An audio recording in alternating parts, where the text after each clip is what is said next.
दोस्तों, मैं राघव दुबे कानपुर वाला आप सभी का अपने YouTube चैनल पर हार्दिक स्वागत और अभिनंदन करता हूं। आइए आज हम लोग जानते हैं इस वीडियो में जो कोरोना के जो अलग अलग वेरिएंट आ रहे हैं वो हमारे बॉडी में किस तरह से प्रभाव डालेंगे और जो हम लोगों ने वैक्सीन लगवाई है उस वैक्सीन से क्या असर होने वाला है इस वेरिएंट पर। प्रधानमंत्री मोदी ने इस जो अचानक आपातकालीन जो बैठक बुलाई थी उस बैठक में क्या चर्चा हुई, सारा कुछ इस वीडियो में देखते हैं। ठीक है ना, तो बने रहिए वीडियो के लास्ट तक। ठीक है ना, और आपको एक बात तो पता होगी, कोरोना कहीं ना कहीं संपर्क में आने से होता है। संपर्क में आने से तो कोरोना होता है, इसीलिए कहते हैं 2 गज की दूरी, मास्क बेहद जरूरी। अब हम लोग देखते हैं जो भारत में अभी तक जो वेरिएंट आ चुके हैं, कौन कौन से वेरिएंट आ चुके हैं। इनका देखो वैज्ञानिक नाम क्या होता था, इनका जो वैज्ञानिक नाम होता था B16171। ठीक है ना, तो इसका जो B16171 में वैज्ञानिक नाम होता था, आम आदमी की भाषा में बोले तो डेल्टा वेरिएंट बोलते थे इसको। क्या बोलते थे भाई? डेल्टा वेरिएंट, आपने सुना होगा।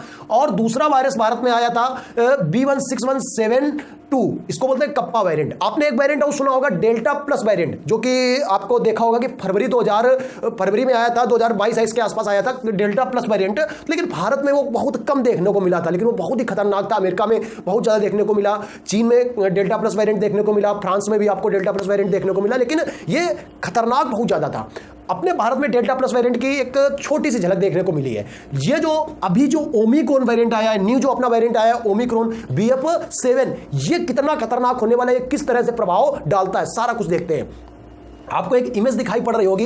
इस इमेज में क्या करना है आपको, इस इमेज में आप देख रहे हो जो रेड वाला भाग होता है, रेड वाला भाग आपको ऊपर से दिख रहा होगा। इस रेड वाले भाग को, जो ऊपर से बाहर निकला हुआ नुकीला जो भाग है, इस भाग को हम लोग बोलते हैं स्पाइक प्रोटीन। ये किस तरह से असर करता है, बहुत ही खतरनाक होता है। स्पाइक प्रोटीन समझो बहुत ही खतरनाक होता है। अगर ये जो स्पाइक प्रोटीन है, इसको अगर जो नुकीला भाग इसको अगर हटा दिया जाए, गंजा कर दिया जाए, मतलब नहीं होता गंजा कर दे, अगर इसको अगर गंजा कर दे तो ये बिल्कुल बेकार हो जाएगा। फिर किसी काम का नहीं हो, कोई इससे नहीं रहेगा, इसको हर आदमी से फेंक देगा, चलो उधर, इसको हर आदमी फेंक देकर बेकार हो जाएगा।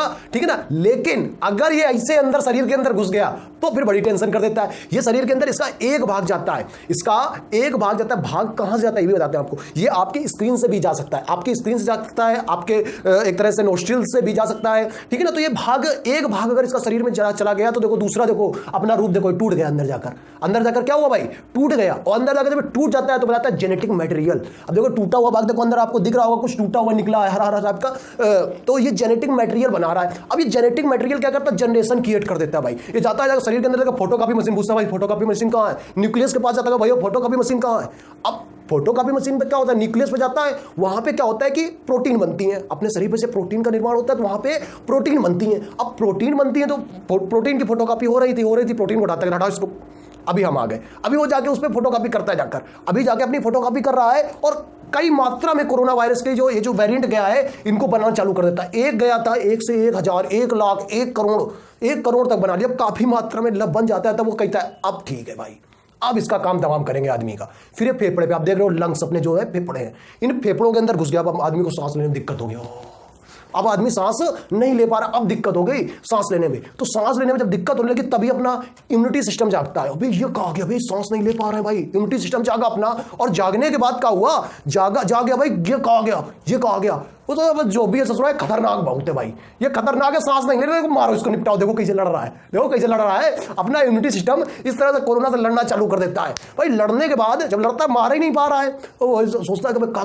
गया, जब न्यूक्लियस के पास गया, देखो न्यूक्लियस है, न्यूक्लियस के पास गया, ये ससुरा बोलता है, ये ससुरा ऐसे ना मरेगा, कैसे मरेगा भाई, इसके लिए आप एंटीबॉडी बनाओ। न्यूक्लियस बोलता है इसके लिए क्या बनाओ, आप एंटीबॉडी बनाओ, तभी अपना इम्यूनिटी सिस्टम एंटीबॉडी बनाना चालू कर देता है। और जिसके शरीर में जितने ज्यादा एंटीबॉडी होंगे उसको कोरोना होने के उतने ही कम चांस होंगे बाबू, उतने कम चांस होंगे कोरोना होने के। ये रियलिटी बता रहे हैं भाई। ठीक है, तो अब देखो जिसका इम्यूनिटी सिस्टम ज्यादा है वो उतनी जल्दी एंटीबॉडी बना देगा, और जितनी जल्दी एंटीबॉडी मर जाएगा उतनी जल्दी धड़ाधड़ कोरोना को बिल्कुल तोड़ के मरोड़ के बिल्कुल मिक्स करके फेंक देगा, उतनी जल्दी का कहते हैं कोरोना निपट जाएगा। तो आपको देखो चीजें कुछ समझ में आ रही होंगी धीरे धीरे कि वैक्सीन से क्या प्रभाव पड़ता है। मोदी जी ऐसे नहीं है जो कहते हैं बूस्टर डोज लगवा लो, पहला डोज दूसरा डोज लगवाए पड़े हैं, ऐसा तो है नहीं ना। को वैक्सीन से बहुत फायदे हैं। देखो अब आपके वैक्सीन लग गई, ये कोरोना जो गंजा कोरोना आपके से भेज दिया जाता है, शुरुआत में देखे थे ना, गंजा कोरोना आपके शरीर में डाल दिया गया, ठीक है। उससे क्या होता है कि आपके शरीर में एंटीबॉडी विकसित हो जाती है। अब एंटीबॉडी पड़ी है, थक रही है, हाँ अब एक वायरस आया, जैसे वो वायरस आया तुरंत उसको मारने लगती है। मतलब एक से जो 1 करोड़ बने थे वो 1 करोड़ बनने ही नहीं देता है। अब बात करते हैं प्रधानमंत्री मोदी ने क्या बोला है इस जो कोरोना वायरस है इसके बारे में प्रधानमंत्री मोदी ने क्या बोला है उसके बारे में बताते हैं आपको हम, ठीक है ना। तो प्रधानमंत्री मोदी जो है ना, इसके बारे में क्या बताया है, उन्होंने सख्त निर्देश दिए हैं कि जितने भी सरकारी और गैर सरकारी अस्पताल है, मतलब प्राइवेट अस्पताल है, उनमें क्या कहते हैं, दवाइयों की कमी ना हो पाए, अधिक से अधिक मात्रा में दवाइयां उपलब्ध हो, ठीक है ना। और जो सरकार से एक हाथ जोड़कर हम अपील करना चाहते हैं, ये बात अब हम सुझाव तो सरकार को दे नहीं सकते, हम उनसे अपील करना चाहते हैं भाई हाथ जोड़कर कि पिछली बार जो रेमडेसिविर दवाई थी, आप लोगों को पता होगा, उसकी बहुत अधिक मात्रा में कालाबाजारी हुई थी। तो जो कालाबाजारी उसकी बहुत अधिक मात्रा में हुई थी, उसको सरकारी अस्पतालों में अधिक से अधिक मात्रा में अगर उपलब्ध करा दे तो इससे क्या होता है, अगर कोरोना की बहुत अधिक लहर आई तो उससे मतलब आम जनता को ज्यादा से ज्यादा परेशानी नहीं होगी। मिलते हैं अगले वीडियो पे, तब तक का जय हिंद दोस्तों।